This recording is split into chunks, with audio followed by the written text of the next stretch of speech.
Selamat siang untuk kita semua.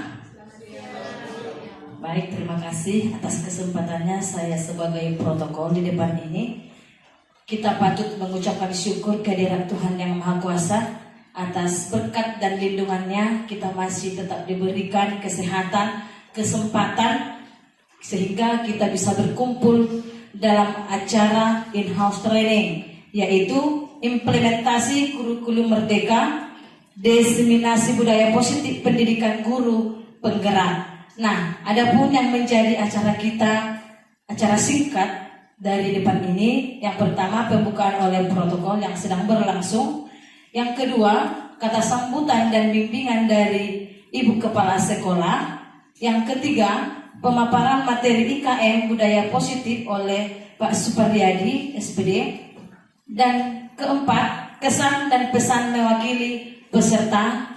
Kami persilahkan nanti satu dari laki-laki dan satu dari perempuan, Bapak Ibu guru, baru penutup. Sekarang kita lanjut acara kita. Kami berikan kesempatan kata sambutan dan bimbingan kepala sekolah. Kami persilahkan, Bu.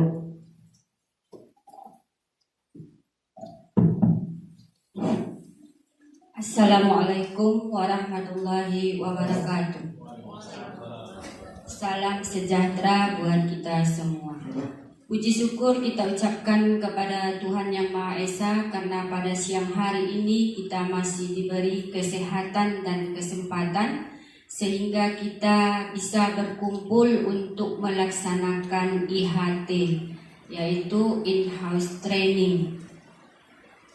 Yang saya hormati para wakil kepala sekolah, Bapak dan Ibu guru, serta staf tata usaha. Adapun tujuan IHT ini kita laksanakan yaitu agar Bapak dan Ibu guru mempunyai pengetahuan dan pemahaman mengenai kurikulum. Dengan adanya kegiatan IHT ini dapat memberikan perubahan dan pencerahan yang lebih baik bagi Bapak dan Ibu dalam melaksanakan kegiatan mengajar di kelas. Semoga dengan adanya kegiatan in-house training ini, adanya perubahan bagi kita yang sebelumnya pembelajaran itu berfokus kepada guru dan berubah menjadi pembelajaran berfokus kepada siswa. Karena kita dituntut Bapak Ibu untuk meningkatkan kemampuan untuk mencari referensi dalam meningkatkan kualitas pembelajaran kita di dalam kelas. Jadi kita tidak boleh ketinggalan. Mungkin Bapak Ibu sudah melihat video di dunia maya bagaimana model atau gaya daripada guru KTSP, bagaimana kurikulum 13, bagaimana kurikulum merdeka, bagaimana. Mungkin Bapak Ibu sudah melihatnya di dunia maya sambil kita membayang-bayangkan mana yang kita ikuti, yang seharusnya kita ikuti. Kalau kita lihat kurikulum merdeka itu guru masuk ke kelasnya banyak sekali bawaannya dan tidak boleh lagi menggunakan sepatu heels, ya kan, pakai hak tinggi, tetapi menggunakan sepatu sport kalau masuk ke dalam kelas. Jadi dengan adanya acara kita ini walaupun singkat, mudah-mudahan nantinya apa yang disampaikan oleh Pak Suparyadi bisa menambah pengetahuan dan wawasan kita bagaimana seharusnya kita berada di dalam kelas dan bagaimana kita melaksanakan kurikulum merdeka. Mungkin demikian yang dapat saya sampaikan. Terima kasih. Assalamualaikum warahmatullahi wabarakatuh. Terima kasih Bu atas kata sambutan dan bimbingan dari Ibu Kepala Sekolah. Selanjutnya kita masuk ke acara berikutnya. Kami beri kesempatan atas pemaparan materi IKM yang disampaikan oleh Bapak Suparyadi SPD. Baik, Assalamualaikum warahmatullahi wabarakatuh. Selamat siang, salam sejahtera untuk kita sekalian. Yang kita hormati Ibu Kepala Sekolah yang hadir bersama kita. Kemudian yang saya hormati Bapak Ibu guru sekalian yang sudah berkenan hadir mengikuti diseminasi dari program Guru Penggerak dikaitkan dengan implementasi kurikulum Merdeka. Pertama sekali yang perlu menjadi perhatian kita adalah tentang paradigma, bahwa ketika terjadi perubahan, yang pertama sekali harus kita camkan pada diri kita adalah jangan sampai ada resistensi, ada hambatan terlebih dahulu dalam benak kita. Wah, susahnya itu, wah itu hanya proyeknya itu, wah itu tidak mungkin dikerjakannya itu. Nah, itu kita sudah memasang tameng terlebih dahulu. Nah, kalau sudah seperti itu susah nanti akhirnya. Ketika saya menganjurkan kepada rekan-rekan sekalian untuk mengikuti program Guru Penggerak, wah berat kali kerjaannya, banyak kali tugasnya. Itu sudah dipasang tameng terlebih dahulu. Ya pasti tidak akan terlaksana. Pada kesempatan kali ini nanti saya akan memaparkan tentang budaya positif. Apa itu budaya positif dan bagaimana penerapannya di sekolah. Kalau resisten dipasang sudah tameng kita, nggak bisa nih itu, nggak cocoknya itu di sekolah kita, pasti tidak akan bisa berhasil. Oleh karenanya Bapak Ibu sekalian, sebelum kita masuk kepada materi, maka saya sangat berharap sekali kita membuka dulu. Kalau kita beli jam itu di belakangnya ada tertulis water resist, tahan air, kedap ya. Jangan sampai proses yang kita lakukan pada siang hari ini itu juga kedap, nggak bisa masuk lagi karena kita sudah memasang pertahanan terlebih dahulu. Maka kita buka dulu pikiran kita lihatlah apa yang baru sebenarnya. Di awal saya mengikuti program Guru Penggerak juga begitu. Wah nanti akan begini, nanti akan begitu. Akhirnya malah tambah berat. Tapi begitu kita sudah buka pikiran kita, oh ternyata seperti ini, oh ternyata begitu. Maka saya berharap di dekat sini sudah disediakan beberapa mikrofon. Tujuannya adalah kita aktif bersama. Kita belajar bersama bagaimana menerapkan budaya positif di sekolah kita.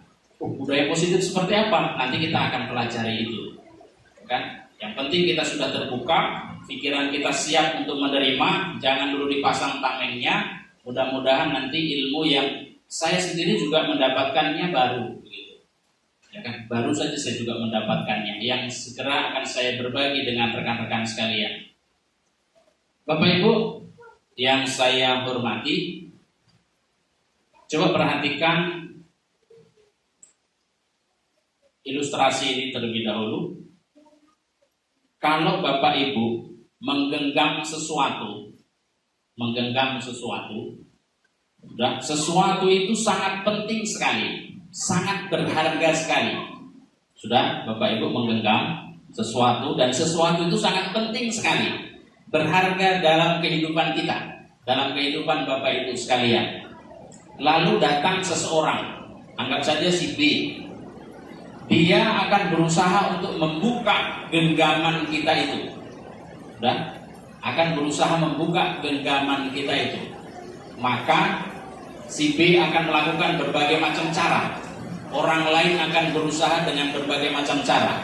Bisa jadi dia akan membujuk, mengintimidasi, bahkan bisa melakukan kontak fisik dengan kita. Sudah? Kira-kira Bapak Ibu, yang pertama, apakah Bapak Ibu atau si B yang akan membuka kepalan tangan kita? Sudah? Kalau kita yang akan membuka, apa alasannya? Kalau ternyata si B yang akan membuka kepalan tangan kita, apa alasannya? Apakah Bapak Ibu yang akan tetap menutup tangan kita sendiri, ataukah si B yang akan menutup tangan kita sendiri? Kalau kita yang tetap menutup, atau si B bahkan yang menutup tangan kita, mengapa dan apa alasannya? Saya ingin minta di antara kita ada yang berikan pendapatnya. Silakan. Di situ ada mic, bisa ditambahin Bu. Mengerti maksudnya kan? Ini sebenarnya kalau tempatnya agak luas saya bisa sambil jalan-jalan gitu, biar sok keren gitu. Ya kan? Kalau Bapak Ibu menggenggam sesuatu, saya ulangi, sesuatu itu sangat berharga, digenggam. Datang seseorang ingin membuka.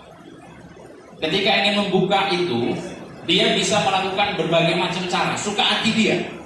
Kira-kira bapakkah atau ibukah yang akan membuka tangan ini, atau orang lain itu yang akan membuka tangan kita, atau orang lain yang akan menutup tangan kita, atau kita juga yang akan menutup tangan kita? Mengerti? Coba silakan. Ada yang mau? Pak Alim dulu. Ada mic-nya, Pak? Iya.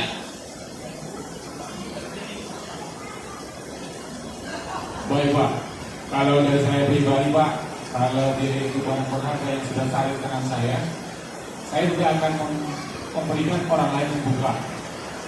Hal yang paling penting bagi saya itu, dikarenakan hanya saya lah yang bisa mengetahuinya, dan hanya saya lah yang bisa membukanya. Tidak perlu orang lain yang membukanya, gitu Pak. Artinya Bapak akan tetap mempertahankan. Iya Pak, saya mempertahankan barang berharga itu.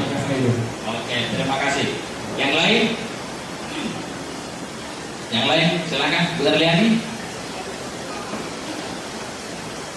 Ya, beda-beda tipis ya dengan apa yang disampaikan oleh Pak Hadi tadi. Kalau memang yang dipegang itu adalah barang berharga, yang pengen mungkin diambil orang lain, ya, tentunya kita akan mempertahankannya ya, sampai sekuat mungkin tidak akan bisa terbuka. Gitu. Tetapi kalau misalnya yang barang kita buka itu untuk kepentingan orang banyak, mungkin dengan itu terbuka bisa ada sesuatu kebaikan dari situ, ya mungkin saya persilahkan untuk dibuka orang yang membuka tadi. Mungkin itu aja. Oke, terima kasih. Jadi intinya yang pertama tetap karena itu adalah barang berharga milik kita pula, ya kan, dipertahankan. Ada yang lain? Silakan Bapak Ibu. Ada? Pak Silaban?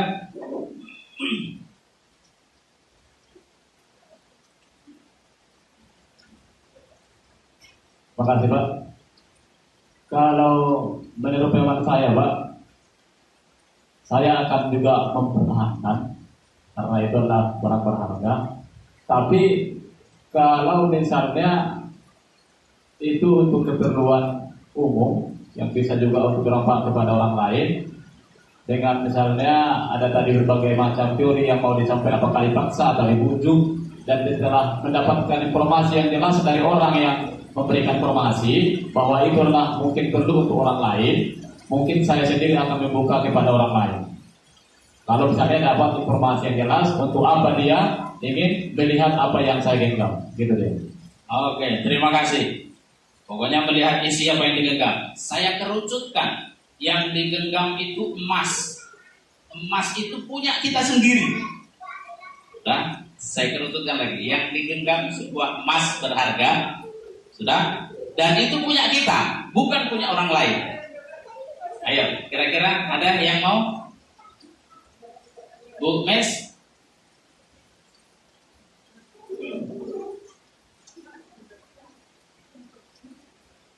Ya, silakan.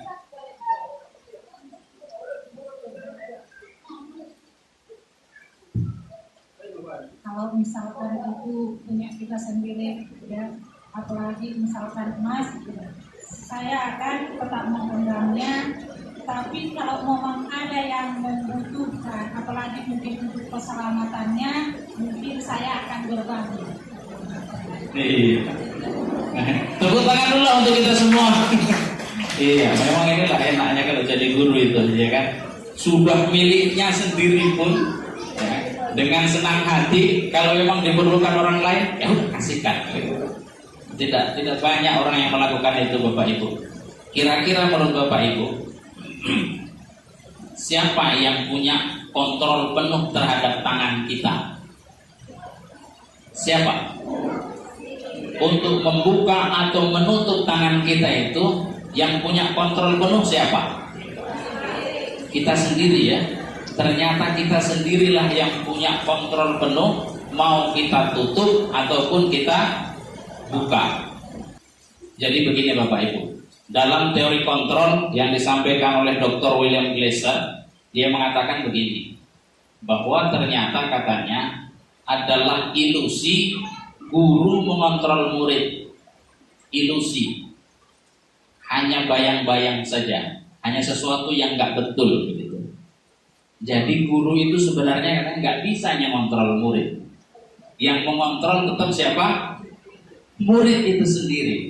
Jadi kalau kita berusaha semaksimal mungkin pun ingin mengontrol murid dengan berbagai macam cara, kita tidak akan pernah berhasil kalau murid itu tidak mau dikontrol. Jadi kembalinya adalah kepada murid. Sama seperti kita, yang kita genggam itu tidak akan mungkin kita buka dengan sukarela tanpa kita mau membukanya sendiri. Akan berusaha sekuat tenaga kita pertahankan untuk tidak kita buka. Begitu juga dengan murid-murid kita, anak-anak kita, siswa kita. Kalau mereka tidak berusaha untuk membuka diri siap untuk dikontrol, tidak akan bisa. Maka kita jumpai dalam keseharian kita, ada anak-anak yang susah sekali ternyata kita arahkan. Kenapa? Belum mau menerima. Belum mau menerima kalau mau kita kontrol tadi. Yang kedua, ilusi bahwa semua penguatan positif efektif dan bermanfaat. Penguatan positif itu bujuk rayu. Kita bujuk-bujuk anak itu, ya kan? Kita kasih penguatan, kita sampaikan mungkin kamu harusnya tahu masa depanmu harus begini, kamu harus mempersiapkan begini. Itu pun juga tidak efektif ternyata Bapak Ibu. Kenapa? Akhirnya nanti harus kembali kepada anak itu sendiri. Kemudian ilusi bahwa kritik dan membuat orang merasa bersalah dapat menguatkan karakter. Kamu gak kasihan sama orang tuamu? Orang tuamu sudah susah payah bekerja di ladang terik matahari bahkan kena hujan untuk menyekolahkan kamu. Kita buat seperti itu anak-anak. Sering kita sampaikan itu kan? Ternyata juga tidak efektif Bapak Ibu. Ini penelitian yang dilakukan oleh Dr. William Glasser. Dan yang terakhir, ilusi bahwa orang dewasa memiliki hak untuk memaksa. Kita adalah orang yang lebih dewasa dibanding anak-anak. Itu juga ilusi kalau kita punya hak untuk memaksa mereka melakukan sesuatu. Maka kita jumpai anak-anak sudah kita paksa mereka untuk melakukan sesuatu pun ternyata masih juga akan terulang. Maka ada sesuatu berarti yang salah. Nah, dalam pembelajaran guru penggerak yang saya peroleh itu memang ada sesuatu yang harus kita cek kembali. Harus kita cek kembali apa sih yang salah dari sistem kita. Menurut Stephen R. Covey, dia mengatakan begini, bila kita ingin membuat kemajuan perlahan, sedikit-sedikit, ubahlah sikap atau perilaku Anda, perilaku kita. Kalau kita ingin merubah sesuatu, kemajuannya itu perlahan dan sedikit demi sedikit, yang diubah itu adalah sikap dan perilakunya. Namun bila ingin memperbaiki cara utama kita, maka kita perlu mengubah kerangka acuan kita. Ubahlah bagaimana kita melihat dunia, bagaimana kita berpikir tentang manusia, tentang paradigma kita, skema pemahaman dan penjelasan aspek-aspek tertentu tentang realitas. Maksudnya begini, kalau kita ingin merubah anak didik kita itu menjadi kehidupannya berubah secara sedikit demi sedikit, yang kita rubah itu adalah sikap dan perilakunya. Sikapnya yang kita rubah, perilakunya yang kita rubah. Nanti perubahannya itu sedikit demi sedikit. Tapi kalau mau perubahan yang besar, yang dirubah apa? Cara berpikirnya, cara pandangnya. Ini di bukunya Stephen R. Covey, di sampulnya juga ditulis, give a man a fish and you feed him for a day. Teach him how to fish and you feed him a lifetime. Berilah seseorang itu ikan, maka engkau akan memberi dia makan dalam 1 hari. Tapi coba ajari dia cara memancing, maka kamu telah memberi makan untuk selama-lamanya. Jadi cara berpikirnya yang harus dirubah. Apa yang harus dirubah Bapak Ibu? Pertama, perubahan dari konsep stimulus respon kepada teori kontrol. Dulu waktu kita belajar di universitas, kita belajar tentang stimulus respon. Kalau ada sesuatu stimulus, ada aksi, maka ada reaksi. Kalau ada sesuatu yang dilakukan oleh anak-anak, baru kita bereaksi terhadap hal itu. Maka harus dirubah katanya ke dalam sebuah teori kontrol namanya. Apa itu? Pertama, realitas kita sama, realitas kebutuhan kita sama. Seolah-olah bahwa kebutuhan anak-anak itu sama dengan kebutuhan kita. Kalau anak-anak ingin sukses, kita sampaikan harus belajar, dia harus patuh, dia harus taat peraturan. Seolah-olah kita beranggapan bahwa itulah kunci suksesnya. Padahal ternyata tidak semua orang memiliki kebutuhan untuk itu, untuk menggapai kesuksesannya. Orang punya kebutuhan masing-masing, orang punya keperluannya masing-masing. Sudah? Yang kedua, semua orang melihat hal yang sama terhadap sesuatu. Kesuksesankah itu, kegagalankah itu, kita melihatnya adalah sesuatu yang sama. Kalau gagal itu ya pokoknya begini, kalau sukses itu berarti begini. Cara pandangnya seolah-olah sama, padahal setiap orang memiliki gambaran berbeda. Coba Bapak Ibu perhatikan ini. Gambar apakah itu?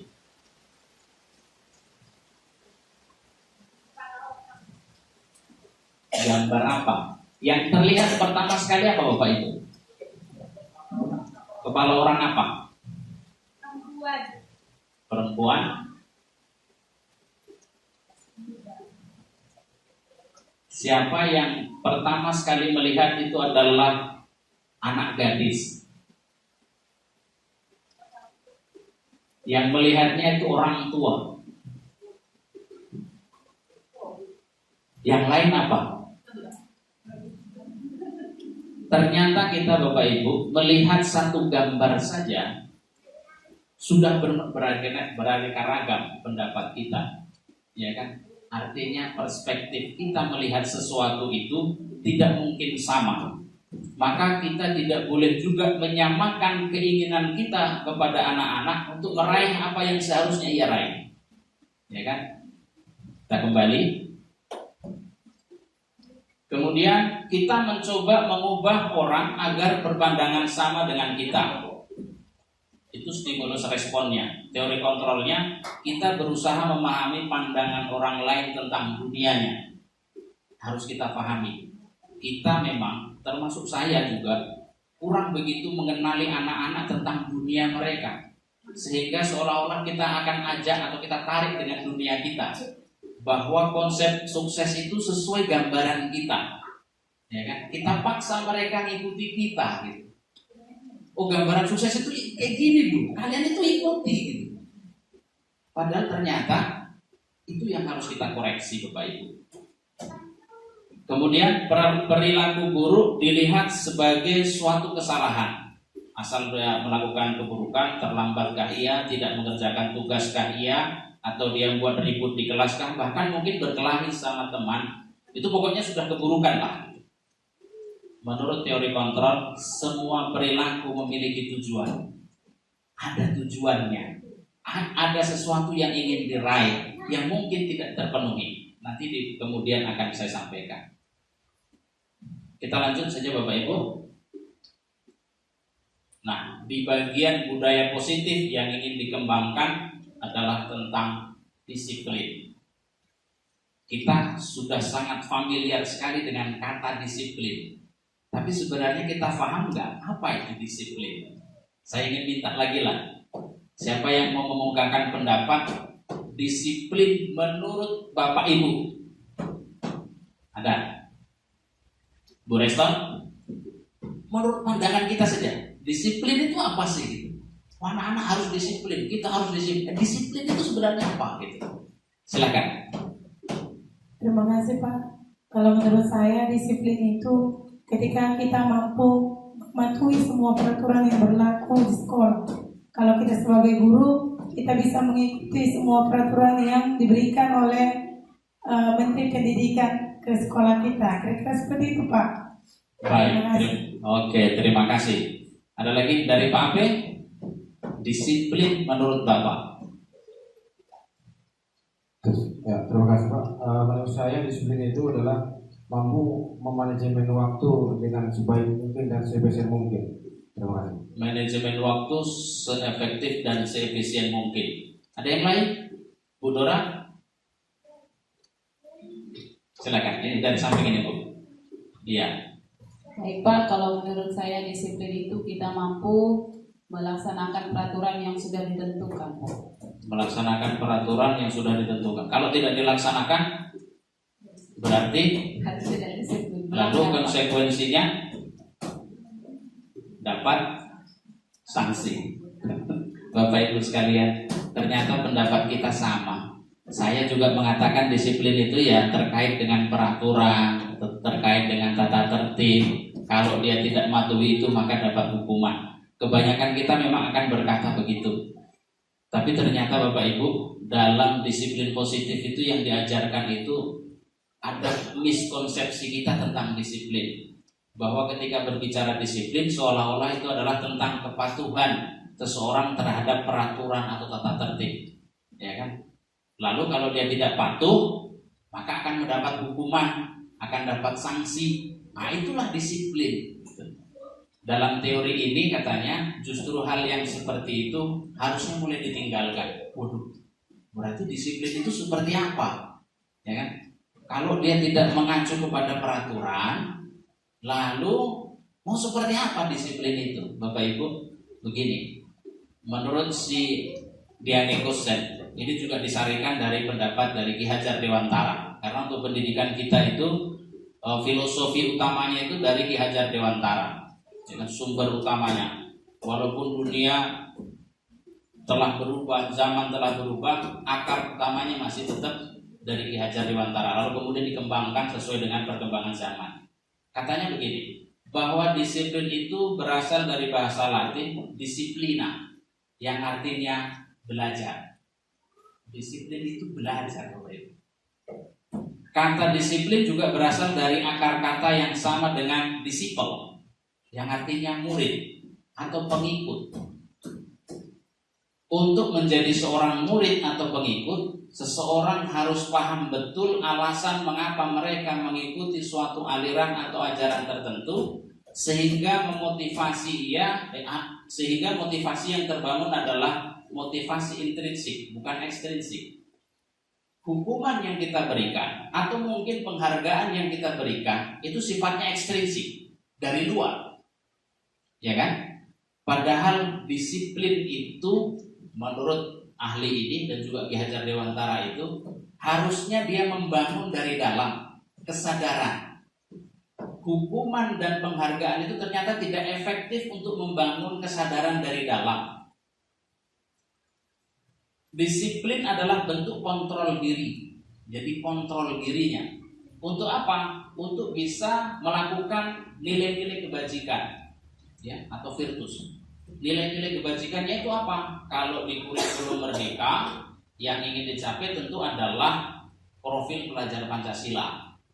Beriman, bertakwa kepada Tuhan Yang Maha Esa dan berakhlak mulia, mandiri, bernalar kritis, berkebinekaan global, gotong royong, kreatif. Itu yang ingin dibangun. Dan sifatnya bukan dipaksakan, tapi harus tumbuh dari dalam. Bagaimana cara menumbuhkannya? Itulah yang kita harus sering-sering berkolaborasi. Makanya di sekolah-sekolah yang sudah maju itu Bapak Ibu, sebenarnya ada program refleksi rutin, mingguan maupun bulanan. Jadi setiap minggu atau setiap bulan atau dirancang 2 minggu sekali ada refleksi rutin terhadap pembelajaran. Semua akan berbagi. Saya kemarin melakukan begini, didengar oleh guru-guru yang lain. Hasilnya bagaimana? Hasilnya ternyata tidak bagus. Lalu apa yang Bapak dan Ibu lakukan? Saya akan melakukan A, B, C, D. Lalu guru yang lain juga akan begitu. Saya di minggu kemarin saya sudah melakukan begini dalam pembelajaran saya. Hasilnya bagaimana? Hasilnya bagus. Maka kalau begitu bisa ditiru atau di ATM. Ya, ambil kemudian kita modifikasi. Tiru kemudian dimodifikasi. sesuai dengan mata pelajaran masing-masing. Secara banyak, The Virtus Project, proyek nilai-nilai kebajikan itu sebenarnya banyak ya. Ini beberapa di antaranya. Menumbuhkan kepedulian, rajin, integritas, rasa hormat, dan sebagainya. Lalu kemudian Bapak Ibu, setelah kesemua itu tadi ingin dibangun, ternyata disiplin positif yang ingin dikembangkan itu adalah menanamkan motivasi untuk menjadi orang yang mereka inginkan dan menghargai diri sendiri dengan nilai-nilai yang mereka percaya. Saya yakin masih kayak mana pula caranya. Nah, nanti kita coba, ya kan, sambil diskusi kita. Saya menyampaikan teorinya, nanti kita akan diskusikan. Mudah-mudahan bisa kita terapkan. Lalu budaya dan disiplin positif itu bisa kita terapkan di sekolah kita. Anak-anak melakukan sesuatu itu bukan karena takut, bukan karena ada dorongan dari luar, tapi dia hadir karena ada motivasi dari dalam dirinya, motivasi intrinsik yang dia yakini. Maka lanjut, teori motivasi, hukuman, dan penghargaan serta restitusi. Paling tidak ada 3 hal seseorang itu melakukan sesuatu. Yang pertama, untuk menghindari ketidaknyamanan atau hukuman. Jelas. Ya kan, kalau anak-anak mau kita suruh misalnya menyapu, bisa jadi karena dia takut. Ambil sampah itu, pungut itu. Mengerjakan tugas pun mungkin juga begitu. Wah, nanti kalau saya tidak mengerjakan tugas, saya akan dihukum, berdiri di depan. Atau saya disuruh angkat kaki. Atau saya disuruh belajar di luar. Karena takut dia, lalu dikerjakan. Yang kedua, karena dia mendapat imbalan. Wah, saya mengerjakan ini karena ibu itu baik. Saya biasanya sering dipuji. Nah, saya mau kerjakanlah tugas ini karena ini mendapat pujian atau imbalan. Atau mungkin imbalannya dalam bentuk fisik. Kalau Bapak Ibu lihat di YouTube, kan ada itu yang, apalagi kalau nonton Ipin Upin. Nonton Ipin Upin sering nggak Bapak Ibu? Ya, kalau nonton Ipin Upin itu sambil dipelajari nilai-nilainya. Dengan ketika mengajar gurunya itu, kalau dia benar dikasih bintang, ya kan? Benar lagi kasih bintang. Berlomba-lomba untuk mendapatkan banyak bintang. Itu penghargaannya, ya kan? Orang mau melakukan sesuatu mungkin karena ada penghargaan atau imbalan itu tadi.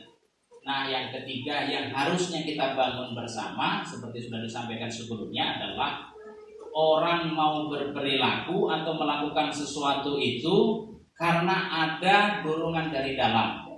Ingin menjadi apa? Menjadi orang yang mereka inginkan. Masing-masing punya keinginan untuk menjadi sesuatu. Semua anak kita. Makanya kalau di awal PLS itu saya sering tanyakan kepada anak-anak itu cita-citanya apa. Pokoknya punya cita-cita saja. Dan beraneka ragam. Dan itu sudah pasti. Semua anak-anak kita, bahkan kita sendiri yang sudah tua pun, saya yakin punya gambaran, saya maunya begini loh gitu. Ya kan? Punya keinginan untuk mencapai sesuatu.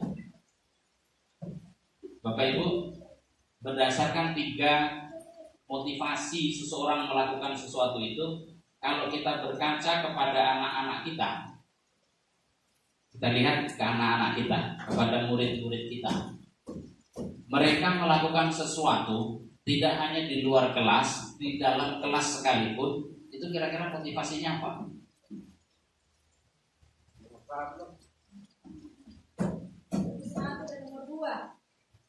Nomor 1 dan nomor 2, takut hukuman dan mendapat penghargaan. Kira-kira apa yang akan kita lakukan? Menurut kita saja dulu, supaya terbangun anak-anak itu motivasi yang datangnya dari dalam, disiplin positif. Jadi disiplin positif itu disiplin yang hadir dari dalam diri. Dia bukan karena dorongan dari luar. Apa yang akan kita lakukan? Menurut kita saja, tidak ada benar salah, karena kita punya persepsi masing-masing. Ya kan? Kita punya caranya masing-masing. Apalagi yang sudah punya anak, ya kan? Sudah punya gambaran anak saya mau saya beginikan, sudah punya kita. Nah, kira-kira strateginya apa? Apa yang ingin Bapak Ibu lakukan? Yang belum, silakan Bu Tanjung. Apa yang ingin Ibu lakukan supaya anak-anak kita itu terbangun motivasinya dari dalam?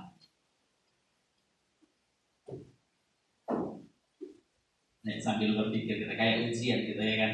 Terima kasih yang telah diberikan waktu kepada kami.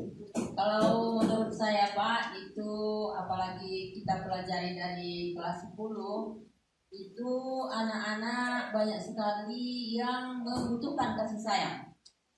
Jadi kita harus memberikan kepada mereka perhatian, kasih sayang, rasa peduli. Mungkin dengan seperti itu mereka akan akan terpancing untuk meningkatkan prestasi belajarnya. Sekian dan terima kasih. Baik, terima kasih kepada Bu Tatu. Kasih sayang, ya. Cinta dan kasih sayang, perhatian. Mungkin anak-anak di rumahnya kurang perhatian dari orang tua, kita kasih. Oke, terima kasih. Yang lain dari Bu Maya. Kita nggak usah tegang ya Bapak Ibu. Ini kan dari kita oleh kita untuk kita, gitu, ya kan. Walaupun masih perdana, santai deh kita. Silakan Bu. Ya, terima kasih Pak. Kalau jawaban saya bersama dengan Ibu Tanjung, karena yang saya alami di kelas 10 Pak. Kadang kalau secara umum kita menyampaikan materi itu, sebagian peduli, sebagian tidak peduli sama sekali Pak. Jadi terkadang kalau sudah mau keluar, saya dekati orangnya, kenapa seperti itu? Memang perhatian itu harus kita lebihkan apalagi di kelas 10 Pak. Seperti itu dari saya. Terima kasih. Oke, terima kasih. Berarti Ibu dekati masing-masing yang dianggap bermasalah ya. Oke, terima kasih. Begini Bapak Ibu. Sekarang terkait dengan kita.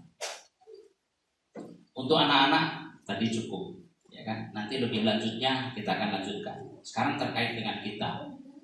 Kalau di sekolah kita ini tidak ada peraturan yang mengharuskan guru datang tepat waktu dan tidak ada surat teguran bagi guru yang datang terlambat dan tidak ada atasan yang memuji kalau kita datang tepat waktu, apakah Bapak Ibu akan tetap datang tepat waktu untuk mengajar?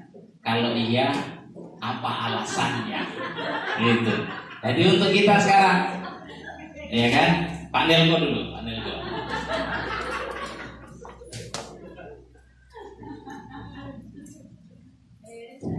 Baik, terima kasih Pak. Kalaupun seperti yang di slide itu tidak ada peraturannya, tidak ada keharusan untuk datang ke sekolah, tapi kita seorang guru. Kita harus sadar bahwa profesi yang kita ambil itu sudah kita tanamkan dalam diri kita, bahwa kita seorang guru mengajari anak didik kita supaya lebih baik dari yang sebelumnya. Terima kasih. Berarti tetap akan datang tepat waktu. Mantap ya kan? Oke, dari Ibu Yarneli coba.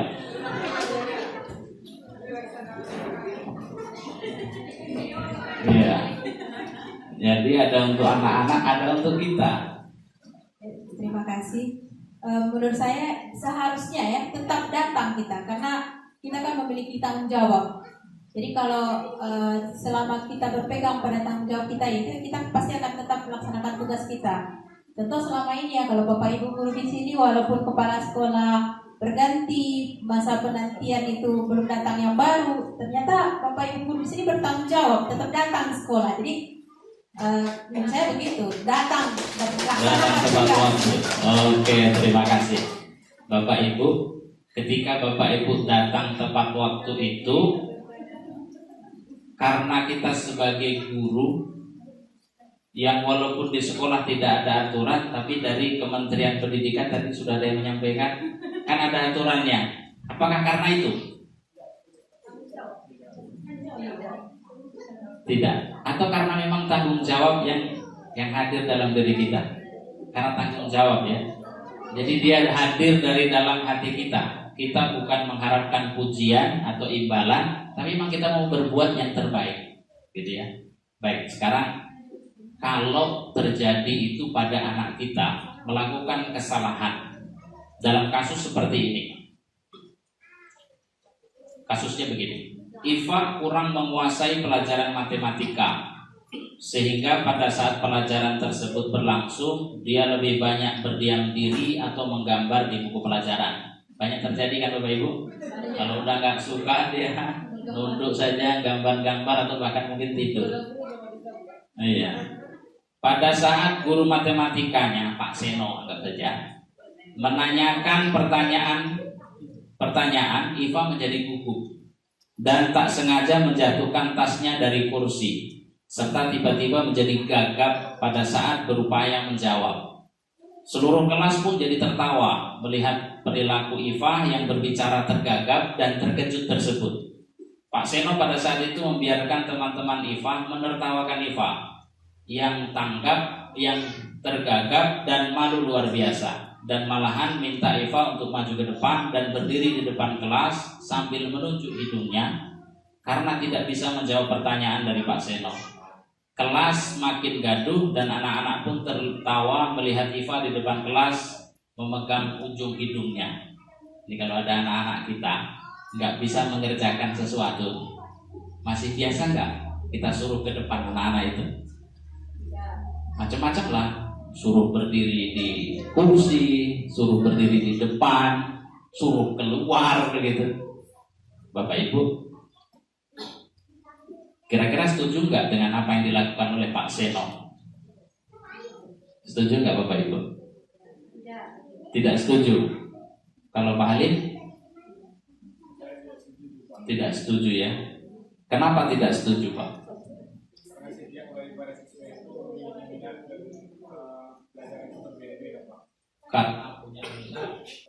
Karena anak-anak punya minat masing-masing. Iya, karena kesenggol. Tidak setuju ya. Mayoritas kita mengatakan apa yang dilakukan Pak Seno itu tidak benar. Kita tidak setuju karena anak-anak punya minatnya masing-masing. Ya kan? Kira-kira menurut Bapak dan Ibu, yang dilakukan oleh Pak Seno itu anak-anak disuruh maju ke depan, suruh pegang hidungnya, atau mungkin ada yang disuruh berdiri kaki sebelah, masih ada begitu kan? Atau disuruh keluar, nyatanya di luar, belajarnya di luar gitu. Menurut Bapak Ibu, itu hukuman atau konsekuensi? Ada yang bisa berpendapat? Hukuman atau konsekuensi? Ada? Siapa? Bu Helni? Bu Helni belum kayaknya. Menurut Ibu?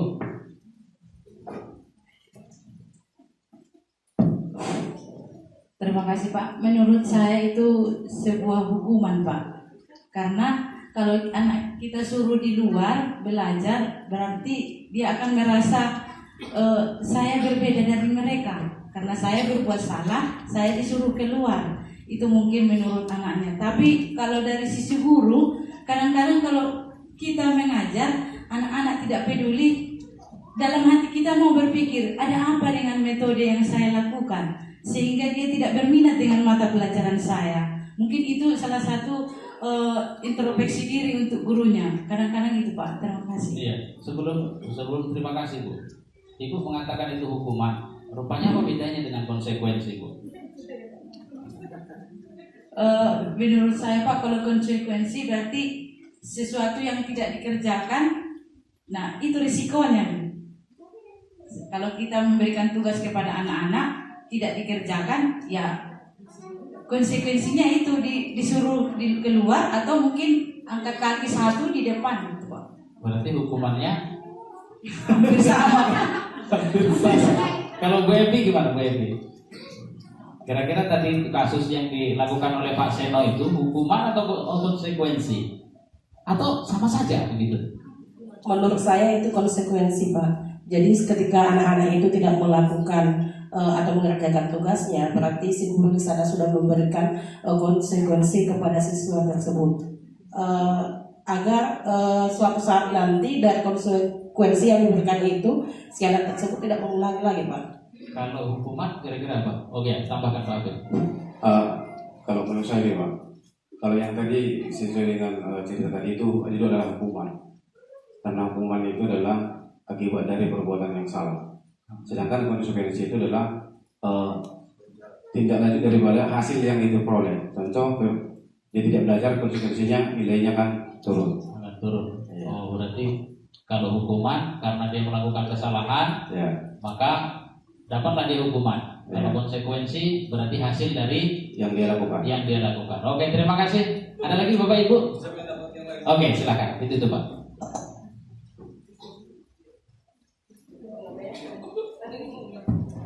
Oke, mungkin saya memiliki pendapat yang berbeda dari yang ditanyakan di sini. Apakah itu hukuman atau konsekuensi? Saya tidak menjawab dari yang kedua ini, tapi saya punya opsi tersendiri. Ya, ini tindakan Pak Seno di sini sudah merupakan tindakan bully. Ya. Bully mana di sini si Ipa, di mana di sini si Pak Seno membiarkan si Ipa diejek oleh teman-temannya. Dan di sini si perasaan si Ipa pun mungkin sudah tertekan, sudah merasa down, apalagi dihukum lagi di depan. Saya mungkin besok-besoknya nggak masuk lagi si Ipa ini. Itu pendapat saya. Ya, terima kasih. Berarti kedepannya tadi hukuman atau bully untuk si Pak Senonya ya, bukan anak-anaknya. Bukan di antara yang kedua itu, tindakan yang ditunjukkan Pak Seno, tindakan bully. Termasuk bully ya. Oke, terima kasih. Nah, inilah. Jadi guru-guru kita ini, Bapak Ibu, kalau Bapak Ibu sebenarnya mau, ya kan langsung membuka diri, ikut cek DP asik loh, ya kan. Berat-berat, enak-enak juga ya kan. Bu Erliani mungkin menyaksikan bagaimana kalau sudah diskusi, diskusi kami di ruang meeting, agak seru-seru juga gitu. Ya, berbagi pengalaman dengan guru-guru yang lain. Ini kan kita masih berbagi dengan sesama kita. Siswa yang kita hadapi itu juga gitu. Padahal ada siswa lain yang mungkin lebih parah dari sekolah kita, atau ada sekolah yang lebih bagus dari kita, dan pasti banyak ya kan yang berbeda dengan kita. Bapak Ibu, ternyata begini perbedaannya Bapak Ibu. Kalau hukuman itu dianggap sebagai identitas gagal, sementara kalau konsekuensi dan nanti yang paling bagus itu namanya restitusi. Sudah. Kalau hukuman yang pertama pasti tidak nyaman untuk murid dan dia bersifat panjang, waktunya bisa panjang. Tadi kalau ada pembulian bahkan ya kan, malunya itu bisa berkelanjutan, bisa sifatnya lama. Ya kan? Kalau dia konsekuensi tidak nyaman untuk murid atau anak tapi waktunya pendek. Nanti apa bedanya? Kita ikuti terus. Kalau restitusi dia menguatkan untuk murid dalam jangka waktu yang lebih panjang. Jadi yang dibutuhkan adalah penguatan. Sudah. Kemudian berikutnya, murid atau anak akan tersakiti kalau dia mendapat hukuman. Lalu kita lihatlah apa yang kita lakukan itu anak-anak merasa tersakiti atau tidak. Kalau iya, mungkin itu adalah bagian dari hukuman. Kalau pada konsekuensi, murid atau anak itu dibuat tidak nyaman, hanya tidak nyaman saja, itu tidak enak saja. Pada restitusi, murid atau anak mendapatkan penguatan, jadi diberi penguatan juga. Sistem tidak akan berjalan bila murid tidak takut. Mungkin Bapak Ibu sudah beberapa kali melakukan, anak ya kan, nggak mengerjakan tugas suruh ke depan, anak nggak mengerjakan tugas suruh keluar.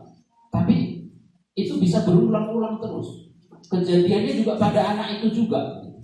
Bisa jadi inilah yang terjadi pada hukuman. Dia tidak berjalan kalau anak itu memang tidak takut. Ya sudah nggak takut dia. Apalagi disuruh keluar, merasa senang dia. Nggak belajar, malah merasa senang. Bisa jadi yang kita lakukan itu adalah hukuman, ya kan? Dan dia tidak berjalan kalau anaknya tidak takut. Kalau pada konsekuensi memerlukan monitoring dan supervisi terus-menerus, perlu dicek terus, ya kan? Dan supervisi secara terus-menerus. Jadi guru mantau terus begitu. Agak berat juga. Siswa dipantau terus. Guru BK pun kita sudah tidak ada, bahkan di BK kan. Padahal suruh mantau terus. Itu kalau konsekuensi. Kalau pada restitusi, murid belajar bertanggung jawab untuk perilakunya. Jadi akan diajarkan mereka untuk bertanggung jawab. Tapi yang perlu diingat Bapak Ibu, ketika nanti menerapkan kita proses restitusi, itu jangan berharap 1-2 kali dikerjakan anak-anak sudah langsung akan berubah. Nah, program itu tentu berkelanjutan dan kita harusnya bersama-sama, ya kan? Tidak bisa kita memetik jagung pun yang hari ini kita tanam, besok kita petik hasilnya. Perlu semuanya proses. Nah, itu yang kita harapkan. Kemudian berlaku hanya pada sebuah institusi, tidak berlanjut pada kehidupan nyata. Jadi hukuman itu hanya bisa terjadi di sini. Mungkin Bapak Ibu nonton di berita ada anak yang dia tidak sholat dipukul oleh gurunya. Itu hanya bisa terjadi di sekolah. Dipukul dia karena nggak sholat, ya kan? Kalau di luar sana, di dunia nyatanya nanti nggak sholat mereka siapa yang mukul? Nggak ada. Berarti dia tidak berlaku, ya kan? Di konsekuensi membantu penerapan mengikuti peraturan dalam masyarakat. Kalau pada restitusi fokus pada pemecahan masalah dalam jangka waktu panjang. Jadi siswa diajak untuk memecahkan masalahnya, mencari solusinya. Kita lanjut. Kalau pada hukuman, murid akan belajar menyembunyikan kesalahan. Dia akan berusaha untuk menyembunyikan kesalahannya, nggak mau ngaku. Sering itu kita jumpai kan, sampai kita interogasi macam-macam karena takut hukuman, ya kan? Tapi kalau pada konsekuensi, murid belajar untuk taat peraturan. Menaati peraturan berarti itu hubungannya dengan konsekuensi. Kalau restitusi, belajar memecahkan masalah. Secara singkat, hukuman dan konsekuensi itu adalah kalau hukuman itu bersifat tidak terencana atau tiba-tiba. Hukumannya pun macam-macam, suka-suka kita saja. Jadi kalau kita memberi sesuatu hukuman yang sifatnya tiba-tiba, suka-suka kita memberikan sesuatu kepada anak, itu hukuman. Ya, pokoknya Anda tidak mengerjakan, saya potong rambutnya. Anda nggak mengerjakan, saya cubit. Anda nggak mengerjakan, saya tokok. Itu tidak terencana, itu hukuman. Kalau konsekuensi, dia terencana, ada aturannya. Itulah mengapa tadi konsekuensi itu butuh supervisi dan monitoring selamanya. Karena dia tahu kalau tidak mengerjakan tugas ada aturannya. Tidak mengerjakan tugas hukumannya ini. Kalau melanggar ini kena pasal ini. Kalau melanggar ini kena pasal ini, begitu. Itu di PLS juga disampaikan, ya kan? Kalau ada aturannya, itu disebut dengan konsekuensi. Tapi kalau tidak ada aturannya, pokoknya suka-suka kita, berarti yang dilakukan oleh Pak Seno tadi kira-kira hukuman atau konsekuensi? Hukuman. Pokoknya suruh maju saja gitu. Nggak ada teks aturannya. Kalau konsekuensi, bahkan mungkin siswa pun sudah ikut membuat aturannya.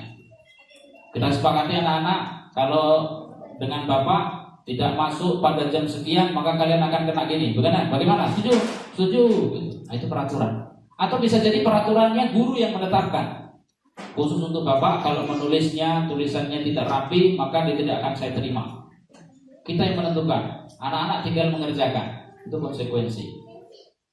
Kira-kira kalau seperti ini, kita hanya ingin mengidentifikasi kasus-kasus ini kira-kira hukuman atau konsekuensi. Mencatat 100 kali di dalam buku kalimat saya tidak akan terlambat lagi. Kira-kira hukuman atau konsekuensi? Hukuman atau konsekuensi? Umumnya ini adalah hukuman karena tidak tertulis. Tidak ada aturan bakunya. Lari mengelilingi lapangan basket 2 kali karena terlambat hadir di sekolah, masih hukuman. Membersihkan coretan yang dibuatnya di meja tulis, konsekuensi. Karena dia membuat kotor, ya dia sendiri yang akan membersihkannya. Murid diminta untuk push up 15 kali karena tidak menggunakan masker ke sekolah, masih hukuman. Pokoknya begitu lihat kasih, bisa push up, bisa spot jump, macam-macam. Mengganti kertas tugas teman yang telah dicoret-coret, berarti konsekuensi. Berjemur di lapangan pukul 12 siang karena mengobrol dengan temannya, hukuman. Bapak Ibu, hal-hal seperti ini kadang sering kita kerjakan, ya kan? Berikutnya terkait dengan penghargaan. Nanti kita diskusinya. Menurut si Alfikon, dia mengatakan bahwa penghargaan dan hukuman itu adalah cara-cara mengontrol perilaku seseorang yang menghancurkan potensi untuk pembelajaran yang sesungguhnya. Jadi penghargaan pun bisa jadi itu sama dengan hukuman. Dari hasil penelitian, ini hasil penelitian. Jadi di hasil penghargaan itu bisa jadi dia sebenarnya sedang mengasih hukuman kita. Kenapa? Kata dia, penghargaan itu tidak efektif.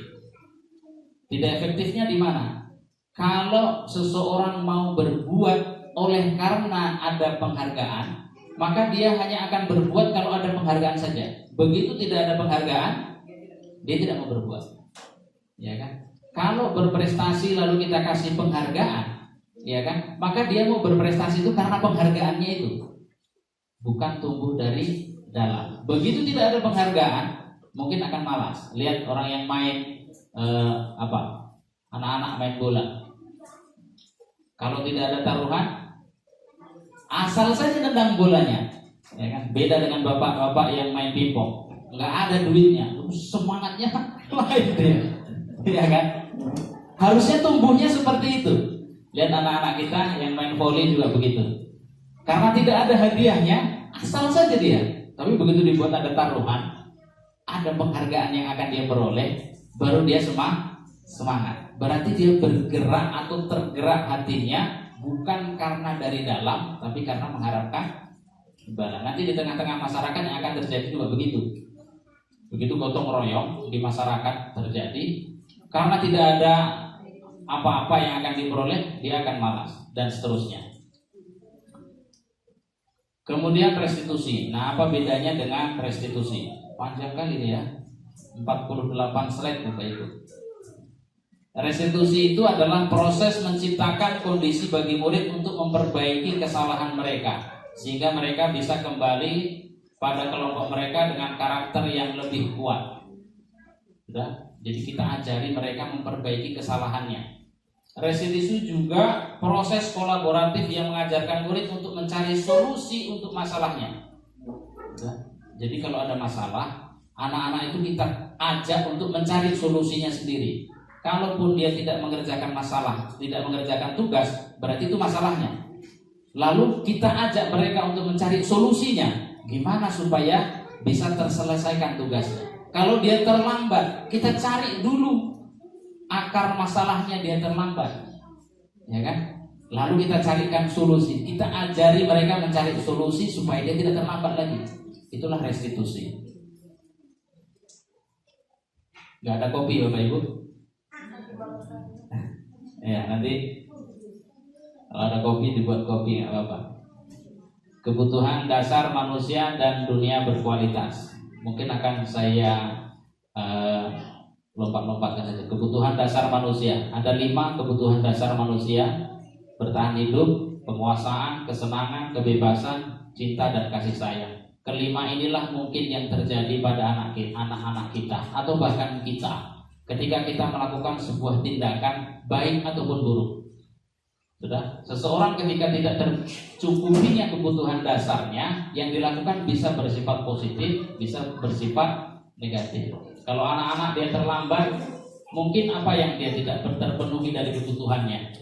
Bisa jadi dia tidak mendapatkan kasih sayang, bisa jadi dia masalah penguasaan tidak punya kendaraan sendiri, tidak punya kontrol terhadap kendaraan yang harus ditumpangi, butuh penguasaan.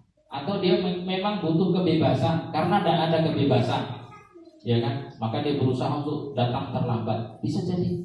Atau dia memang kesenangannya yang kurang tercukupi, begitu datang ke sekolah, beban pelajaran berat, nggak senang dia, beban pikiran di rumah, begitu sampai di rumah sudah langsung diajak untuk kerja ke ladang, dan tercukupi kebutuhan dasar kesenangannya dan berbagai macam. 5 kebutuhan dasar inilah bisa jadi itulah yang menyebabkan seorang anak itu melakukan tindakan positif maupun negatif.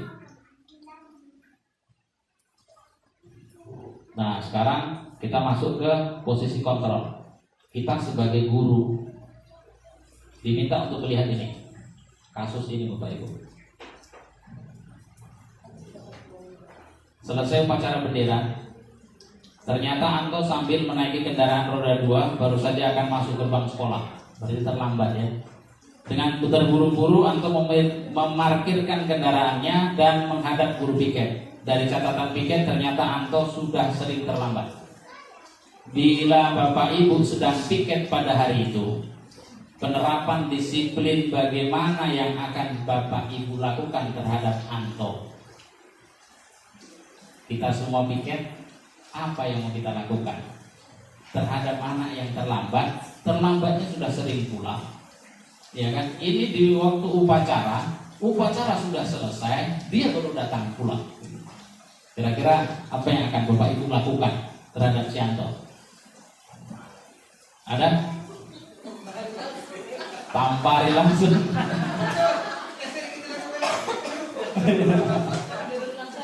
Oke, coba Bu Betty dulu, Bu Betty. Kira-kira angan-angan kita saja lah, angan-angan kita. Baik Pak, terima kasih. Mungkin karena dia sudah sering yang terlambat, perlu ditanya lebih dalam lagi kepada siswanya dulu. Mungkin ada alasan tertentu kenapa dia selalu terlambat pagi-pagi. Apalagi melihat kondisi siswa kita yang rata-rata itu kebanyakan itu memang kerja cari uang setelah pulang sekolah Pak. Jadi mungkin udah kecapean sehingga pagi itu terlambat bangun.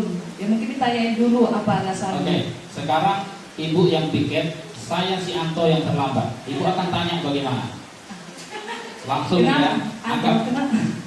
Kenapa kamu terlambat? Ini bukan sekali dua kali lagi, tapi sering sekali. Kenapa? Apa alasannya? Saya terlambat bangun, Bu. Kenapa terlambat bangun, Anto? Saya tadi malam mabar, Bu. Jadi harus nasihat lagi, mabar itu nggak boleh, Anto gini. Dia harus nasihati lah Pak Deja agar dia meninggalkan yang main game yang sampai larut malam. Gitu ya. Iya, itu tanya aja. Anggap saya sebagai Antonya. Iya, itu boleh tanya, Ya, Pak, mungkin kalau sama si Antonya Pak, saya akan ngasih Anto itu mabar itu. Mabar itu.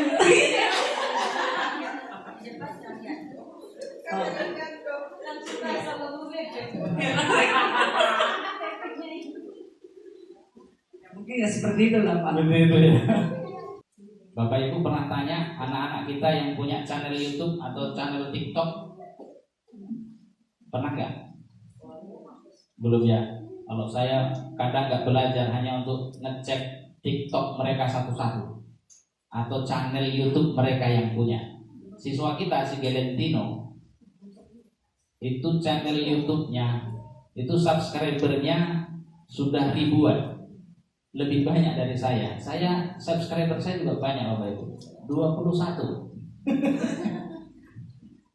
Video dia itu sudah ratusan. Ya kan? Isinya apa? Main game. Hanya main game saja Bapak Ibu. Memang dia belum mahir bagaimana memonetasi video gitu ya. Ini sedang mau saya bimbing dia gimana caranya monetasi, gimana supaya video itu juga menghasilkan duit. Hanya dari main game, ya kan? Jadi kalau terlambat karena main game, hati-hati, jangan-jangan itu pula yang ladang kesuksesan dia, ya kan? Oke, kembali kepada kasus Anto lagi. Ada lagi yang mau menambahkan? Pak silakan. Dia udah terlambat. Waktu upacara pun sudah lewat, ya kan? Dicek sering pula terlambat. Apa yang akan Bapak lakukan? Yang pertama mungkin sama seperti Ibu Betty, kita dari kendala menanyakan kenapa sering terlambat, apa alasannya? Karena sudah berulang kali gitu dan sudah diingatkan. Mungkin lebih mendalam kita akan tanyakan apa solusinya supaya apa akar masalahnya kenapa dia terlambat? Iya, ditanyakan. Terus setelah itu kalau misalnya seperti tadi jawabannya apa tadi jawabannya? Mabar, main bareng. Mungkin juga diingatkan konsekuensi atas dari mabar itu. Kalau kamu sering seperti ini, berarti kamu nanti akan selalu ketinggalan di les yang pertama. Karena kan ada hukuman kalau misalnya kamu terlambat, pasti akan dikasih tugas yang lain nanti sebelum masuk. Berarti kamu akan selalu ketinggalan di yang pertama. Gitu. Jadi kita arahkan supaya dia, kalaupun mabar itu dia aturlah waktunya, jangan sampai begadang dan terlambat bangun gitu. Dan itu juga sering kita sampaikan, karena sekarang kan sudah ada handphone. Kalau misalnya untuk mengatasi terlambat bangun kan ada bisa dibuat alarm di handphonenya, biar bisa dia tepat waktu untuk bangun, untuk membangunkan dia dari tidur gitu dia.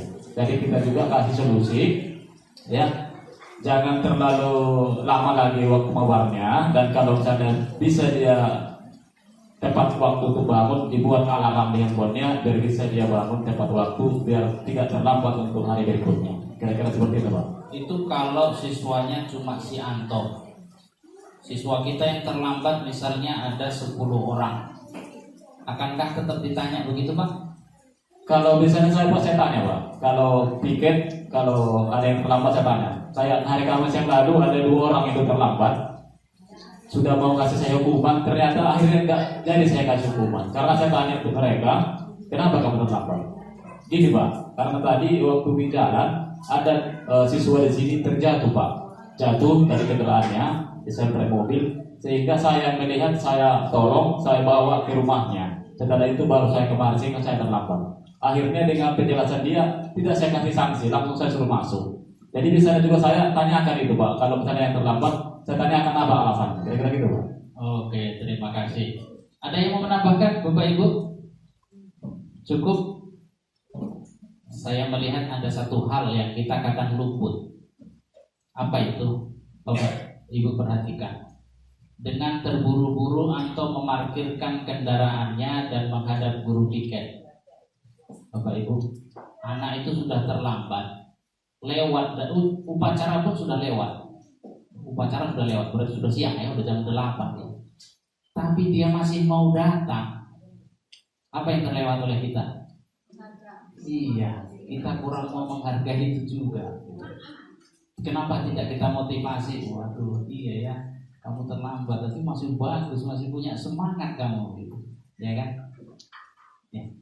Kira-kira apa yang Bapak Ibu sampaikan tadi dilakukan nggak dalam keseharian kita kalau jadi piket? Atau belum? Belum ya. Masih langsung dihukum saja. Bapak Ibu, ada 5 posisi kontrol seorang guru. Nanti kita akan lihat kita ada di mana. Ya kan? Pertama sebagai penghukum, kedua membuat rasa bersalah, ketiga kita sebagai teman, keempat sebagai pemantau, dan yang terakhir sebagai manajer. Sebagai penghukum itu kalimat-kalimat yang mungkin akan diucapkan, patuhi aturan saya atau awas. Bahasanya pun biasanya agak keras. Kamu selalu saja salah, kamu lagi gitu. Selalu, pasti selalu yang terakhir selesai. Ya, itu yang pertama. Yang kedua, membuat rasa bersalah. Ibu sangat kecewa sekali dengan kamu. Berapa kali Bapak harus memberitahu kamu? Sudah sering kali Bapak sampaikan.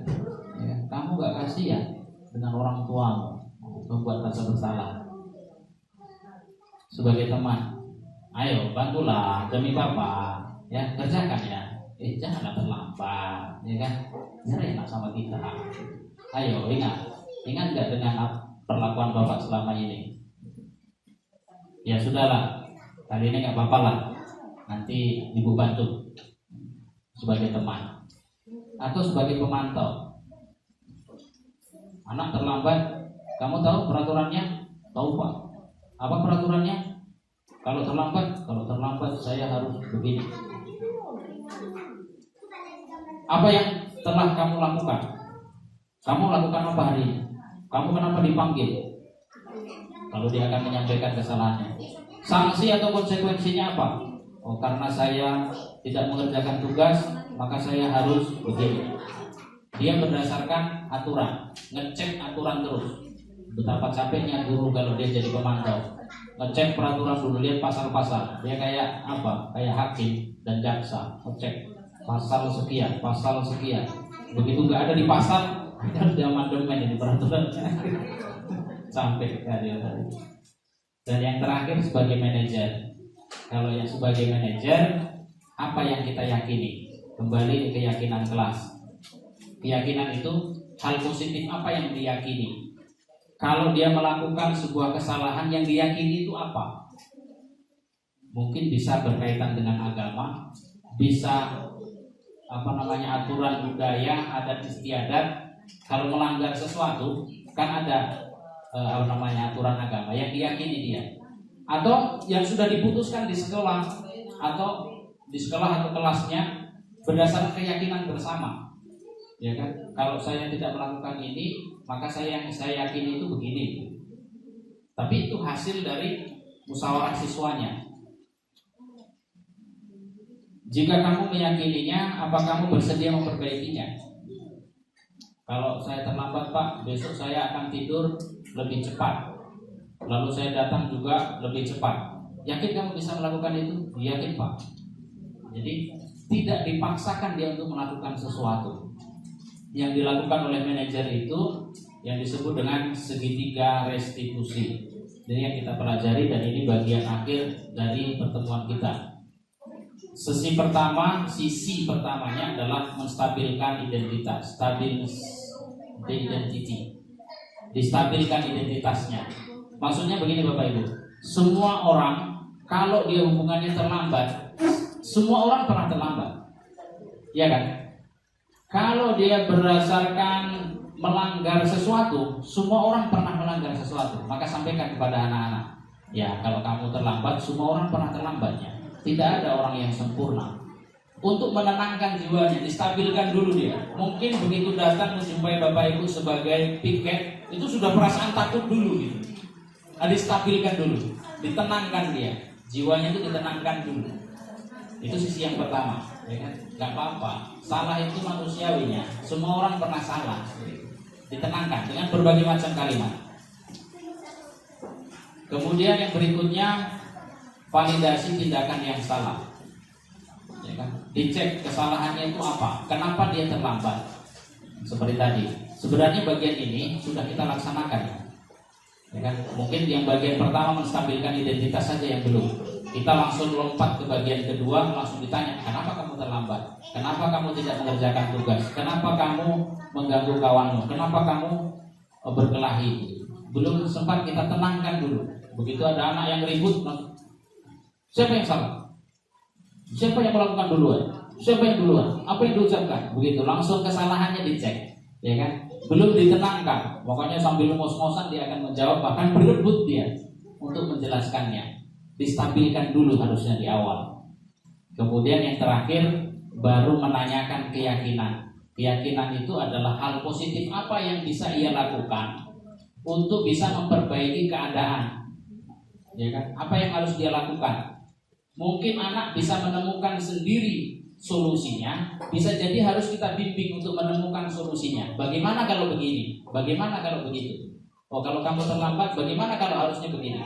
Kalau dia tidak mengerjakan tugas, bagaimana kalau begini? Kita carikan solusi. Atau anak itu yang menemukan solusinya. Barangkali itu Bapak Ibu sekalian yang dapat saya sampaikan. Mudah-mudahan dalam kasus yang sederhana, siswa yang terlambat bisa mulai kita terapkan, dan berbagai macam budaya positif yang akan kita biasakan. Mudah-mudahan dia tertanam bukan karena takut dengan kita. Semua hal, ya kan? Masing-masing kita berperan, karena memang budaya positif itu tidak bisa diciptakan oleh 1-2 orang, ya kan? Disiplin positif, disiplin yang hadir dari dalam itu tidak bisa muncul dari anak-anak, dikerjakan oleh 1-2 orang. Kita semua harus berperan, ya kan? Harus ambil bagian.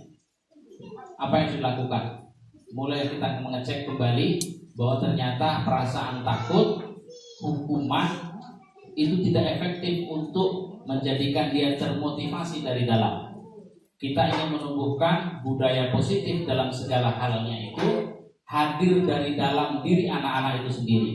Jadi jiwanya sendiri yang mengatakan saya harus melakukan A, saya harus melakukan B. Barangkali itu saja yang dapat saya sampaikan. Terima kasih dan mohon maaf saya akhiri dengan Horas. Mungkin kalau ada yang perlu didiskusikan juga saya persilahkan. Saya kembalikan ke moderator.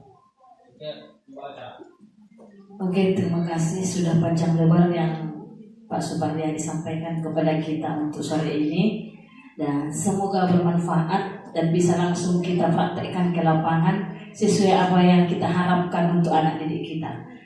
Yang selanjutnya kami minta dari Bapak Ibu Guru kesan dan pesan mewakili peserta yang hadir saat ini, kami berikan kesempatan. Terima kasih. Yang pertama, perwakilan dari Bapak Guru.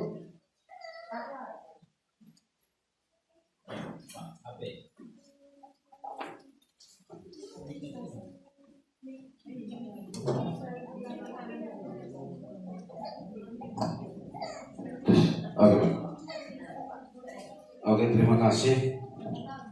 Sebenarnya bukan kesan dan pesannya. Begini, dari semua yang sudah kita dengarkan tadi, pemaparan dari Pak Supriyadi, semuanya bersifat baik dan positif. Termasuklah kita bisa mengecek diri kita masing-masing apa yang sudah kita laksanakan selama ini, apakah salah, apakah benar, sesuai dengan yang kita paparkan. Tapi tingkat keberhasilan memang kenapa seperti saya, kenapa saya selalu masih mempertahankan sikap dengan strategi menakuti siswa gitu. Saya jujur aja memang sampai hari ini masih saya pakai yang seperti itu, karena saya lihat siswa kita ini juga harus digitukan gitu. Nah, yang kedua, kenapa sampai sekarang masih saya pakai? Kalaupun nanti bertentangan dengan apa yang disampaikan Pak Yadi, banyak siswa yang sudah tamat beberapa tahun yang lewat, baik itu berhasil atau tidak saya kurang tahu. Tapi kalau jumpa, kalau chattingan satu saat, banyak Pak yang berterima kasih Pak dengan cara kita yang selama ini. Terima kasih Pak sudah membuat selama sekolah saya keras, tegas. Baru saya sadari sekarang, gitu ya. Dan tidak sedikit yang mengungkapkan seperti baik secara langsung maupun tidak. Jadi saya merasa pasti bisa berhasil. Kalaupun memang tidak dari jumlah yang kita tamatkan dengan yang mengaku seperti itu nggak sebanding memang. Maka saya beranggapan berarti masih cocok juga, kira-kira seperti itu mau saya balik. Gimana coba? Baik, terima kasih untuk Pak Abid. Ya, hampir mayoritas ketika saya mengikuti diskusi ini ya seperti itu. Belum lagi Bapak Ibu guru yang mengajar di SMK, laki-laki mayoritas begitu, dia mengatakan, Pak Ibu, kalau instrukturnya itu Bapak atau Ibu, kalau saya tidak bawa rotan, wah anak-anak itu bisa jadi dia tidak mau datang ke sekolah. Bisa jadi dia susah untuk dibariskan. Tapi apa yang disampaikan oleh si instruktur tadi, pertama, segitiga restitusi itu salah satu pendekatan. Maksudnya tidak selamanya harus begitu. Yang kedua, sering sekali kita menganggap sesuatu itu bagus, padahal kita belum mengerjakan yang lain, ya kan? Kita menganggap A itu bagus, B itu jelek, padahal si B itu belum pernah kita kerjakan.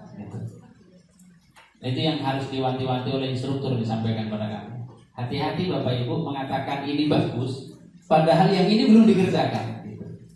Siapa tahu begitu dikerjakan yang ini lebih bagus hasilnya. Ya kan? Kalau apa yang disampaikan oleh Pak Abi itu semua begitu, ya kan? Semua guru mengatakan begitu. Ya karena memang di semua sekolah mayoritas mengenakan begitu. Apalagi kalau yang ada di salah satu peserta itu dia ngajarnya di sekolah militer. Di sekolah militer kayak mana pula? Ya kamu salah gak apa-apa, ya kan manusiawi. Wah nggak jadi, ya kan? Situasional. Pertama situasional. Yang kedua tetap mau mencoba, ya kan? Situasional itu artinya ya lihat kondisinya.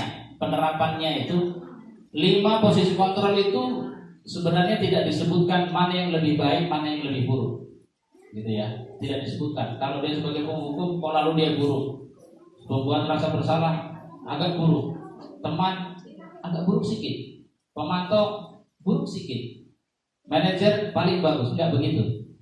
Kelima-lamanya itulah yang kita kerjakan. Tapi memang kita diajarkan dengan paradigma pendidikan yang baru itu mencoba untuk menjadi manajer. Kalau ada yang mengatakan bisa jadi nggak berhasil, belum dikerjakan Bapak Ibu, ya, belum. Saya pun juga belum. Tadi ketika senja restitusi tadi, kalaupun dikerjakan langsung lompat ke sisi yang kedua dan yang ketiga. Itu pun kadang tidak teratur, masih juga mengandalkan hukuman. Saya juga masih begitunya Bapak Ibu.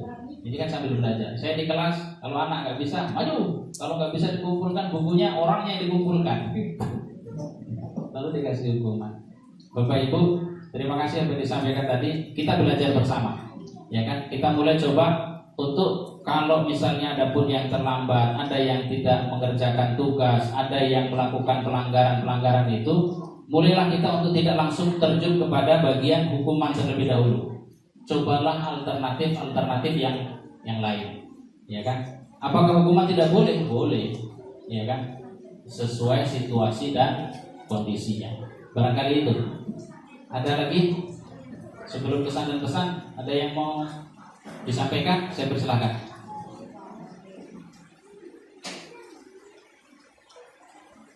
Ada Bapak Ibu? Ya, silakan.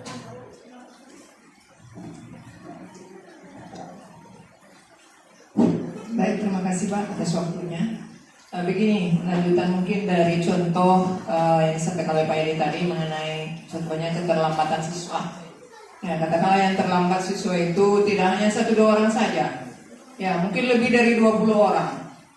Jadi menurut yang sudah Bapak pelajari gitu, apakah memang seorang guru piket itu harus mempertanyakan satu-satu orang gitu sampai selesai, sementara ya guru piket itu kan seperti yang di sini tidak hanya seharian itu piket, ya mungkin les berikutnya dia akan masuk ya mengajar. Apakah itu nanti tidak ada sesuatu yang terkorbankan gitu? Ya si gurunya nanti mungkin akan terlambat masuk ke kelas atau bagaimana? Bagaimana seperti ini Pak? Baik, terima kasih. Pertama yang disampaikan, memang ada kondisi yang tidak ideal di sekolah kita, yaitu guru piket itu masih ngajar. Padahal harusnya guru piket itu ya piket saja, ya kan? Tidak ngajar lagi dia. Harusnya begitu kondisi idealnya. Tapi kita tidak berbicara kondisi ideal, kondisi yang sudah ada dengan kita. Maka ini juga jadi pembahasan, ya kan? Dalam diskusi. Katanya begini, saya ngikuti saja. Kalau banyak siswa yang terlambat, maka pertanyaannya klasikal. Kalian terlambat kenapa? Kamu? Oh saya Pak, mobilnya datangnya terlambat. Siapa yang mobilnya datangnya memang terlambat? Saya Pak. Kumpul sebelah sini. Ya kan? Pak, saya bocornya kereta saya Pak. Oh iya, siapa yang bocor lagi keretanya? Ini, gitu. Dicek satu-satu. Tapi dia sifatnya klasikal. Gitu. Jadi secara umum, baru nanti diprosesnya satu-satu. Tentu setiap siswa akan punya mungkin bisa jadi di awal-awal dia akan menutupi kesalahannya, berpura-pura. Itulah bagian kita lagi di sisi yang kedua, validasi tindakan yang salah, dicek betul apakah memang dia salah. Ya kalau memang mengorbankan waktu, sengaja memang di roster pun saya usahakan paling tidak les 1-2 Bapak Ibu tidak masuk, ya kan? Itulah dimanfaatkan untuk memproses anak-anak. Jadi tidak langsung terjun kepada hukuman, tapi berusaha tetap diusahakan. Kalaupun tidak bisa maksimal, memang kondisi kita juga tidak kondisi ideal, ya kan? Kalau nanti kondisinya sudah ideal, guru piket bahkan kalau bila perlu itu langsung BP-nya saja. Jadi dia bisa lebih menyelami lagi tentang keadaan anak-anak. Tapi karena kita guru BP juga tidak ada, kita juga masih harus mengajar. Ya sudah, kita manfaatkan segala sesuatu yang kita punya, kekuatan dan kelemahan kita. Barangkali itu saja. Ada lagi Bapak Ibu? Ya. Baik, terima kasih. Budaya positif penerapan tadi yang dibahas itu kebanyakan contoh-contohnya itu adalah situasi di luar kelas. Satu tadi menghukum di dalam kelas.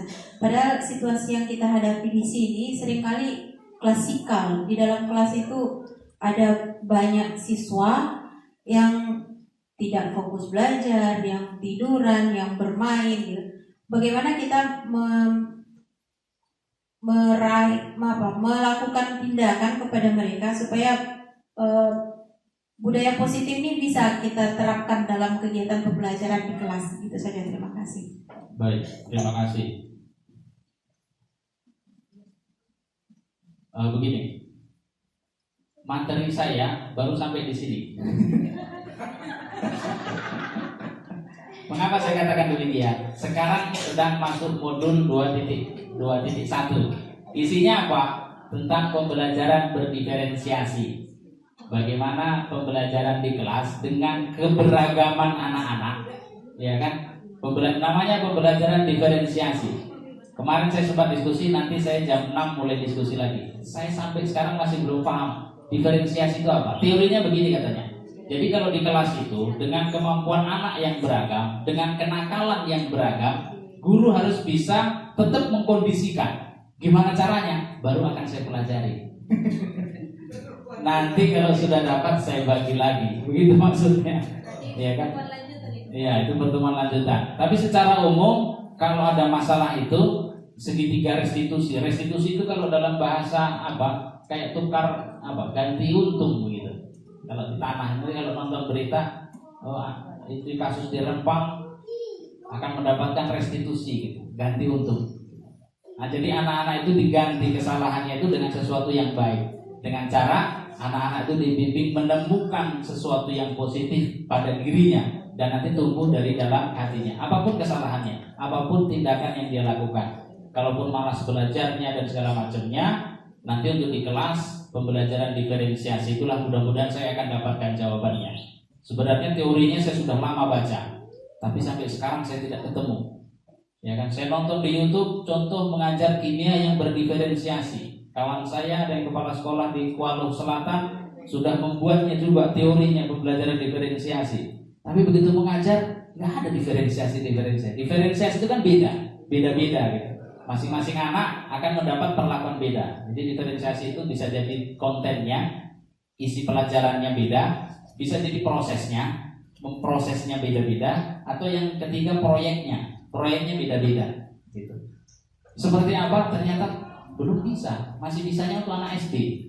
Kalau anak SD ada yang suka gambar, suruh gambar, ada yang suka nulis, suruh nulis, ada yang suka buat ukiran. Ya kalau mengajar konsep mall penting kepala saya, gimana caranya? Nah itu sedang saya pelajari Bapak Ibu. Nanti mudah-mudahan bisa saya bagi. Apalagi matematika, belajar tentang integral katanya. Ya, mana pula beda-bedakan ya. Nah itu sedang saya pelajari. Mudah-mudahan dapat jawabannya. Ada lagi Bapak Ibu? Pas? Baik, seperti yang disampaikan, minta kesan dan pesannya sebagai penutup untuk acara kita. Dari Bapak, mungkin saya tunjuk saja lah ya. Saya tunjuk untuk kesan dan pesan dari Bapak diwakili oleh Pak Junta. Karena di depan saya. Iya. Nanti untuk yang ibu-ibu saya mintakan ke Ibu Maya karena di paling belakang. Saya persilakan. Dikasihkan mic-nya Pak.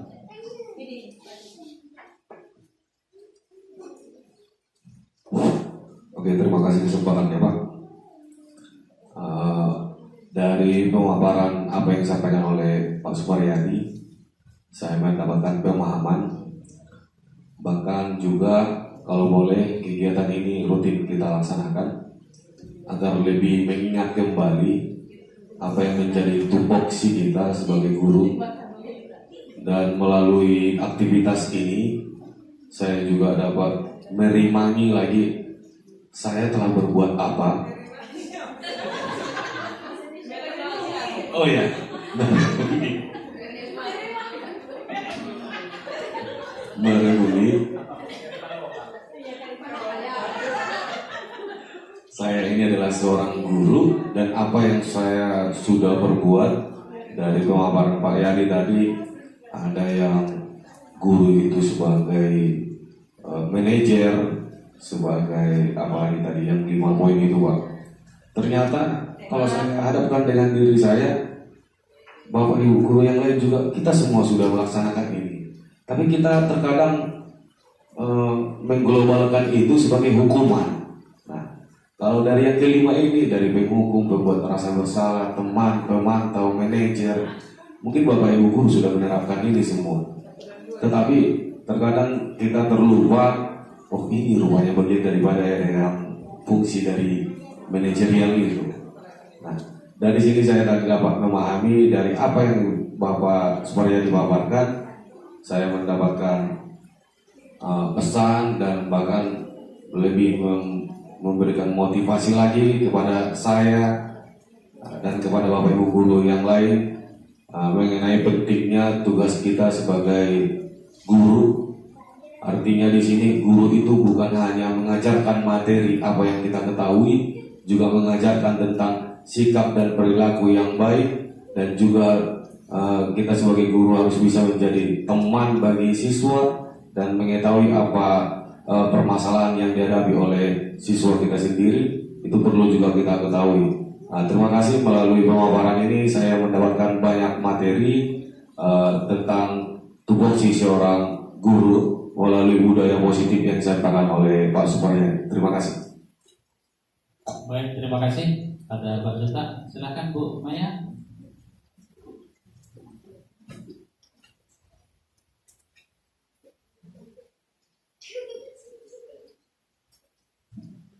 Ya, terima kasih atas kesempatannya Pak. Kalau kesan dan pesan dari saya setelah apa yang Bapak paparkan tadi sudah panjang lebar, memang dari yang Bapak paparkan itu semuanya baik, dan itu sebagian sudah kita terapkan di sekolah kita ini. Namun kalau pandangan saya pribadi, ini mengenai yang Bapak paparkan, kalau menurut saya, walaupun dia baik, kalau secepatnya ini semua kita harapkan dapat dari siswa, mungkin belum bisa Pak. Tapi butuh waktu 5 bahkan 10 tahun yang akan datang baru semuanya ini bisa terlaksana. Karena kenapa Pak? Sama seperti yang dibilang Pak Ape tadi, kalau semua kelembutan kita buat kepada siswa itu Pak, masih apa Pak? Jadi anggap enteng orang itu, anggap remeh. Jadi sekali-sekali kalau di tempat kita ini, khususnya di Sordang ini Pak, masih perlu kekerasan. Dalam arti bukan harus tampar menampar Pak. Itu kalau dari saya. Mungkin kalau di kota sana mungkin Pak, dari segi gadget atau handphone semuanya sudah bosan. Kalau menurut saya, kalau di tempat kita ini ada sebagian lagi belum ada handphone. Dalam artian Pak, di daerah kita ini mengenai perkembangan teknologi ini belum semua puas menggunakannya Pak. Jadi sebelum puas, ini semua yang kita apakan ini masih belum bisa diterapkan secepatnya. Seperti itu dari saya Pak. Terima kasih. Baik, terima kasih. Ya, kita tidak mengharapkan instan, berproses. Tidak ada posisi guru yang jelek. Semua kelimanya ini bagus, ya kan? Lihat situasi dan kondisi. Tapi kita berusaha, yang belum pernah kita kerjakan, kita kerjakan. Nah begitu. Sambil berproses. Tapi kalau 10 tahun sampai tamat anaknya. Iya. Nanti sudah anaknya lagi, anaknya dari anak kita. Oke, terima kasih. Sekali lagi saya ucapkan terima kasih Bapak Ibu atas atensinya. Mohon maaf kalau ada ucapan saya atau penyampaian saya yang tidak berkenan kepada Bapak Ibu sekalian. Sekali lagi juga saya ucapkan Horas.